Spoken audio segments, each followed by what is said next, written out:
अगर आप किसान हैं और आपको अपने कृषि फार्म पर सिंचाई के साधन बढ़ाने का मौका मिले, वो भी 75% तक अनुदान के साथ, तो आप क्या करेंगे? जी हाँ, सरकार दे रही है किसानों को सिंचाई के लिए बलराम तालाब योजना, जिसे बलराम ताल योजना, खेत तालाब योजना आदि नामों से भी जाना जाता है। यदि आप योजना का लाभ लेना चाहते हैं और आपको योजना की मूलभूत जानकारी नहीं है, तो आप बिल्कुल सही वीडियो देख रहे हैं। इस एक वीडियो में आपको योजना के प्रत्येक पहलू को बताया जा रहा है, जैसे योजना क्या है, योजना का लाभ किसे मिलेगा व इसकी क्या पात्रता है, बलराम तालाब बनाने पर कितनी सब्सिडी मिलेगी और वह कैसे मिलेगी, बलराम तालाब के आवेदन कब करना है और कैसे करना है, इसमें क्या दस्तावेज लगते हैं, बलराम तालाब कहाँ और किस आकार का बनाया जाता है, और भी बहुत कुछ जानकारी आपको यहाँ मिल जाएगी। वीडियो पसंद आ रहा हो तो लाइक जरूर कर दीजिए। इस वीडियो को छोटे छोटे भागों में बांटा गया है, जिससे आपको आसानी से समझाया जा सके। नंबर 1, बलराम तालाब योजना क्या है? कृषि के समग्र विकास के लिए सिंचाई जल की उपलब्धता बढ़ाने या कहें सिंचाई जल की पूर्ति हेतु बलराम तालाब योजना 25 मई 2007 से संचालित की जा रही है, जिसमें किसानों को स्वयं के खेत पर तालाब निर्माण करने पर स्वीकृत लागत राशि का अधिकतम 75% तक या अधिकतम 1 लाख रुपए तक की सब्सिडी प्रदान की जाती है, जो योजना के प्रावधान एवं पात्रता के अनुसार अलग अलग हो सकती है। योजना का क्रियान्वयन। बलराम तालाब योजना का क्रियान्वयन प्रधानमंत्री कृषि सिंचाई योजना PMKSY के अंतर्गत कृषि विभाग द्वारा किया जा रहा है। योजना का लाभ लेने के लिए किसे पात्र माना गया है? यह परियोजना प्रदेश के समस्त जिलों में लागू है, जिसमें सभी वर्गों के भूमिधारी कृषकों को पात्र माना गया है, अर्थात सभी कृषक बंधु योजना का लाभ ले सकते हैं। योजना का लाभ लेने की क्या शर्तें हैं? जो कृषक बलराम तालाब योजना का लाभ लेना चाहते हैं, उनके खेतों पर पूर्व से ही स्प्रिंकलर सेट या ड्रिप इरिगेशन सिस्टम स्थापित होना चाहिए अथवा तालाब निर्माण के पश्चात इन सिस्टमों के माध्यम से ही सिंचाई करे, यह एक शर्त होती है। जिले और विकास खंड में लक्ष्यों का निर्धारण कैसे होता है? कि जिले को लक्ष्यों का निर्धारण राज्य स्तर से किया जाता है तथा जिले को प्राप्त लक्ष्यों को जिले स्तर से विकास खंडवार निर्धारित किया जाता है। अनुदान राशि कब और कैसे प्राप्त होती है? अनुदान की पात्रता निर्माण पर आधारित होती है, अर्थात प्रथम निर्माण प्रथम अनुदान की पद्धति अनुदान जारी किया जाता है। बलराम तालाब योजना के प्रावधान अनुसार और मूल्यांकन अनुसार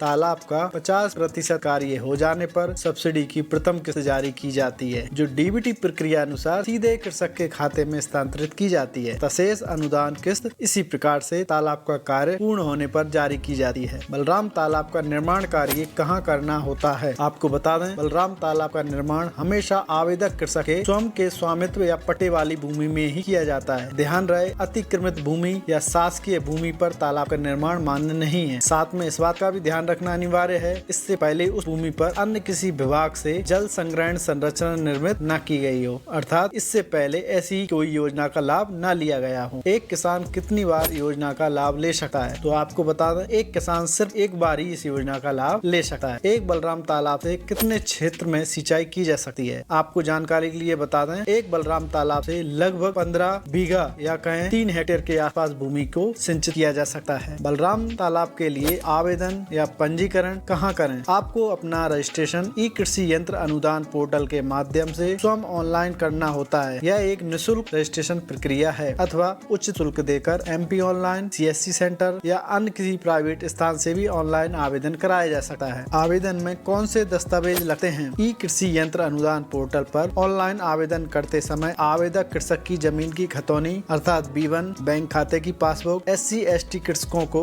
जाति प्रमाण पत्र की आवश्यकता होती है। इसके अतिरिक्त किसान को अपना आधार कार्ड और एक मोबाइल नंबर की आवश्यकता होती है। तालाब का निर्माण कब करना होता है? आपके आवेदन प्रशासकीय स्वीकृति मिल जाने के बाद कृषक को निर्धारित ड्राइंग डिजाइन के अनुसार तालाब का निर्माण करना होता है। तकनीकी मार्गदर्शन व कार्य की सूचना। चयनित कृषकों को बलराम तालाब निर्माण से संबंधित समस्त तकनीकी मार्गदर्शन विकास खंड के भूमि संरक्षण अधिकारी व कृषि विकास अधिकारी के माध्यम से प्राप्त होता है तथा कृषक द्वारा तालाब निर्माण शुरू करने तथा आधा कार्य हो जाने और कार्य का पूर्ण निर्माण होने पर को लिखित में देनी होती है। तालाब में सिंचाई के अलावा और कुछ कर सकते हैं क्या? तालाब के बंधान पर उपयुक्त फसलें लगाई जा सकती हैं, जैसे अरहर, तुअर, फल वाली फसलों जैसे अमरूद, आंवला आदि लगा सकते हैं। इसके अतिरिक्त तालाब में मछली पालन, बतख पालन भी किया जा सकता है, जिससे कृषक को अतिरिक्त आर्थिक लाभ प्राप्त हो सकता है। कितने दिनों में तालाब निर्माण करना होता है? आपके आवेदन की तकनीकी स्वीकृति मिलने के पश्चात सामान्य रूप से 3 से 4 माह की अवधि में निर्माण संबंधी कार्य पूर्ण कर लेना ज्यादा उचित रहता है। बलराम तालाब निर्माण हेतु आदर्श मॉडल की ड्राइंग डिजाइन इस प्रकार से है। आप इसको जूम करके देख सकते हैं और स्क्रीनशॉट भी ले सकते हैं। चूंकि ये तालाब निर्माण कृषक की निजी भूमि पर खोदना होता है, अतः तालाब की लंबाई चौड़ाई कृषक की भूमि उपलब्धता पर भी निर्भर करती है। परंतु इस बात का जरूर ध्यान रखा जाता है तालाब की गहराई 3 मीटर ही रखी जाए। खुदाई स्थल की चौड़ाई किसी भी स्थिति में 15 मीटर से कम न रखी जाए। खुदाई करते समय इस बात का विशेष ध्यान रखें कि साइड स्लोप अर्थात ढलान 1.5:1 रखा जाए ताकि मिट्टी के धसकने की आशंका न रहे। खोदी गई मिट्टी को यदि बंधान के रूप में प्रयोग कर रहे हो तो इसे कम से कम 1 मीटर दूर डाला जाना चाहिए। तालाब निर्माण के साथ तालाब के आकार के अनुसार 4 से 6 मीटर लंबाई में इनलेट व 3 से 5 मीटर की लंबाई में आउटलेट बनाना भी अनिवार्य होता है। इनलेट वह स्थान होता है जहाँ से तालाब में पानी आता है तथा आउटलेट वह स्थान है जो तालाब के ओवरफ्लो होने पर पानी को निकासी के लिए स्थान दिया जाता है। बलराम तालाब का निर्माण कितने क्षेत्र में होता है तो आपको बता दें, बलराम तालाब के निर्माण के लिए कम से कम 645 से 926 वर्ग मीटर भूमि की आवश्यकता होती है, जो लगभग 1 बीघा के आसपास होता है। बलराम तालाब योजना में वर्गवार कितना अनुदान मिलता है? अनुसूचित जाति और अनुसूचित जनजाति के आवेदक कृषकों को मूल्यांकन अनुसार वास्तविक व्यय का 75%, किंतु अधिकतम 1 लाख रुपए अनुदान दिया जाता है। अन्य वर्ग के लघु सीमांत कृषकों के लिए वास्तविक व्यय का 50%, अधिकतम 80,000 रुपए अनुदान दिया जाता है। शेष वर्गों के कृषकों को मूल्यांकन अनुसार वास्तविक व्यय का 40%, किंतु अधिकतम 80,000 रुपए अनुदान दिया जाता है। इसके अतिरिक्त आप जो भी अन्य कोई जानकारी लेना चाहें या आपको कोई भी कंफ्यूजन हो तो प्लीज कमेंट्स करके पूछ सकते हैं। और अगर वीडियो आपको पसंद आई हुई हो तो लाइक करें, सब्सक्राइब करें चैनल को। Thank you.